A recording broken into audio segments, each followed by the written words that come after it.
Happy Friday, everyone. So you just left an employer and have an old 401k. You're looking to see your options, what you can do with it, what you should do with it. That's why you clicked on this video.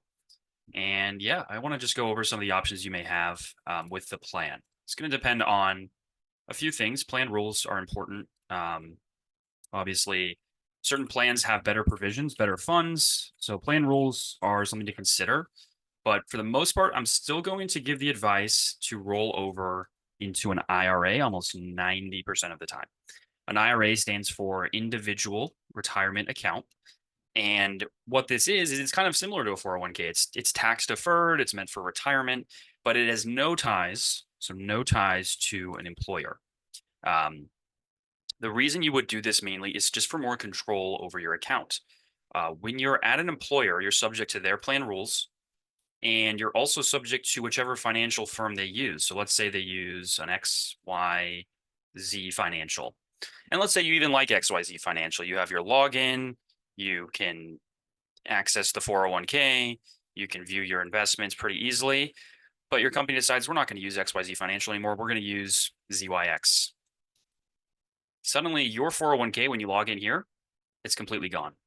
Now, the reason for this is it could be a variety of reasons, but you then, as someone who doesn't work for, let's say this is, I don't know, ABC company where you worked, you don't work here anymore. You don't have an HR portal. You have no access to the actual benefit center. So you have to call this new company you've never heard of. They have all your information now, your social, everything. And you have to set up a 401k login with them. And you may not like their UI. You have to learn their UI. So by rolling this over before they make this transition into an IRA, you have more control. You can pick which broker firm, and you can pick a large, celebrated, well-respected brokerage firm to house your IRA that has a lot of great investment options, no account fees, no trade fees. So you know your account's going to be there at that firm, and you know it's going to stay in a reliable place, something like a Vanguard, Schwab, Fidelity, something like that, where they have millions of clients and they're not going anywhere and they don't charge any fees. Also, you have more investment flexibility. So in a 401k, uh, you have a small list of investment choices, usually mutual funds, and these can be good sometimes, index funds, but they can also be limited. Or you may have certain companies you want to invest in. You may want to not be in the market. You want to be in cash money market, and you have just a guaranteed sort of 5%, kind of like a high yield savings account. That's something you could definitely do in an IRA, not necessarily in a 401k. They may have a short term position, but it might not be the best yield you could get.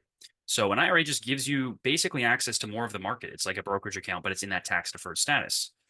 So 401k has limited options. And so something else to keep in mind when you have a 401k is what type of contributions you are making. There's really three types: pre-tax, Roth, and non-Roth after tax. For just simplicity purposes, I'm just going to talk about pre-tax and Roth. So pre-tax means that this money went in before being taxed, also known as a tax deduction. So let's say you make 100 grand a year. Um, you actually, views of Uncle Sam and the views of the IRS, made $90,000 a year if you, let's say, put $10,000 into your pre-tax 401k. So this would be a tax deduction. You are paying less taxes. You're reporting that you only made 90K, you made 100K, but you snuck 10K into a 401k pre-tax. Now, Uncle Sam wants their taxes, so they're going to want that back. So you have to pay taxes on it later. And if you do it prior to retirement, you're penalized on top of the income taxes. So you pay it like a paycheck. If you pull money out from an IRA, it's taxed like a paycheck would be, just at your income tax rates. If you do it prior to 60, 59 and a half to be exact, there's an additional 10% penalty. So tax later. Roth is just the opposite. If you make 100K and put it into a Roth 401k, and again, this is all in the same account. Keep that in mind. This is just the type of contribution you're making to your 401k. Then you would still report 100K in taxable income on your taxes to the IRS. You don't get a tax deduction. So some people would say you're taxed on it now. I just like to say there's no tax deduction to contribute. With this one, there is. You get taxed later. With Roth, ideally, you hold it till retirement, no taxes later. So it's kind of nice. It makes planning easier. Don't have to worry about, oh, yeah, this is my retirement balance, but I'll be taxed on it. This is great too, though. If you're in a high bracket, you want that tax deduction. And I can make a separate video kind of on these differences. But it's important for the rollover process to know what you've done. So let's say you did some Roth 401k as your contribution. You like the Roth. your company matched you, almost always, actually, I would say 100% of the time, the company match is going to still be pre-tax. So you will have a 401k that is consisting of both Roth and pre-tax money, all in the same 401k plan. So how do you do this rollover? What is this IRA? How does that have to deal with it? Well, we take a look. The IRA can be a traditional or a Roth IRA as well. So I'll just write here Roth or just regular IRA. This is the traditional. This is the pre-tax IRA. And this is the Roth IRA. So really, it's just a game of matching. So if you have a Roth 401k and if it's all Roth, then all you need is a Roth IRA. But if you have that company match pre-tax, you'll need both. And you'll call whoever, Vanguard, Schwab, Fidelity, whoever you want, and you'll open up both of these accounts. You'll ask them, hey, how do you want the rollover check made payable for an old 401k? How should I make the rollover check payable for an old 401k? Because when you're transferring out of a 401k, it's still kind of done an old-fashioned way. It's still done mostly via check. Now, there are some electronic options, but the check is how it's done most of the time. So don't be scared by that. Ask them, how is the check made payable? And where do I send it to? And then you call XYZ Financial, who holds your 401k, and you give them those instructions, and they send the check, and boom, the money is now rolled over.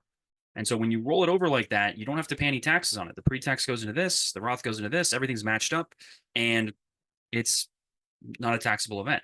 And then you get this invested, you get this invested. And another benefit of doing this, which I didn't mention, is when you leave a company and you have an old 401k, it's usually an all or nothing option. Either roll it all out of the plan, withdraw all of it, or keep it all in the plan. Now, that differs based on the plan rules. But the nice thing of having it in an IRA is you can say, roll it over to your Roth IRA, but say, hey, I'm in a pinch. I need $1,000. I want to pull 1,000 out, but keep the rest invested. Let's say you roll over 5,000. So you still have 4,000 invested, but you have 1,000 in the bank. Because not only can you pull money out, you can choose to not withhold. And you'll still have to pay any taxes that you owe on it. But the nice thing about it is, if you're in a crunch, you don't have to withhold that mandatory 20% that you would have to in a 401k. Now when you're filing your taxes later in April, whatever you owe, you'll still have to pay. You're not getting around taxes, but it's nice to not withhold for some people in some situations, So again, the general theme of this is that the IRA is offering you a lot more flexibility. And then on top of that, in the IRA, you can invest in individual stocks, money markets, mutual funds, ETFs, thousands and thousands of different mutual funds, companies. If you like Apple, if you like Tesla, you can buy their shares directly. You don't have to get it through a fund. You can trade options. I mean, you just have more options in an IRA, whereas the 401k is, has a small list of funds. And usually the people that pick those are paid by the people that make those funds, and they usually have higher fees. Now, I think increasingly it's index funds are becoming more popular and offered more in 401k plans, and that's great. But still, again, the whole idea here is you have flexibility on which company is providing your IRA. You are picking that, whereas the 401k is picked for you. You are learning that company's app, their website, their interface, their customer service, how they do business, and you can stay with them for the long haul. You can take money out without withholding. You can take a partial amount out. You don't have to take out the full amount. Like I said, with the 401k, it's all or nothing. You either take all of it out to your bank account or roll it all over. You don't get to do and or most of the time. With the IRA, you can, and you have more investment opportunities. So I hope that video was helpful in kind of figuring out what to do with your old 401k plan. I'm not going to recommend a company to go with. I named those like big three. I think you'll do fine with one of those big names.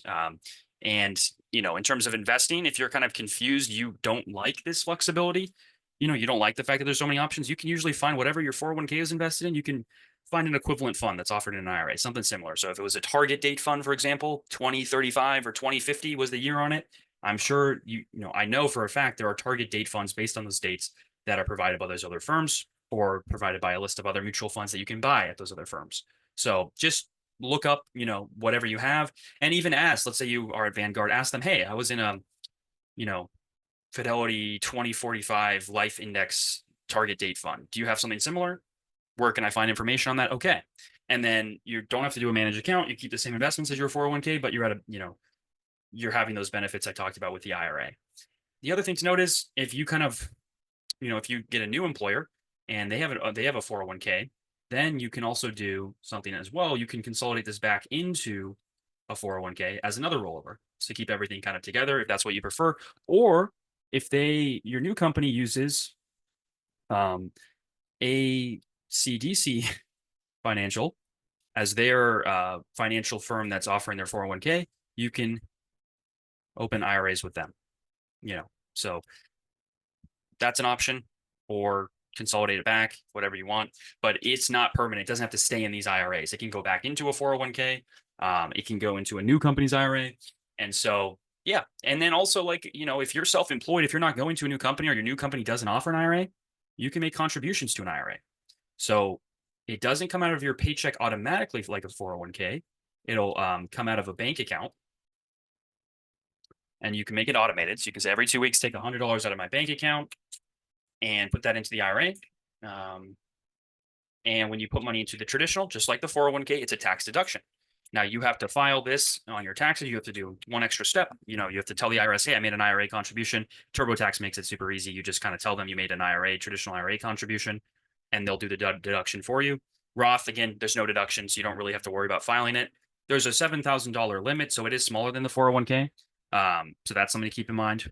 But if you are at a new job, they don't do a 401k match, they don't, have a good plan, or they have no plan, or you're self-employed, you can still start, saving and getting that compounding interest to grow a retirement account in these IRAs. So now you have, let's say, a Roth and an IRA, 5,000 in each. You have a good balance in them. They're invested, and you're putting $200 a month in each of them, something like that.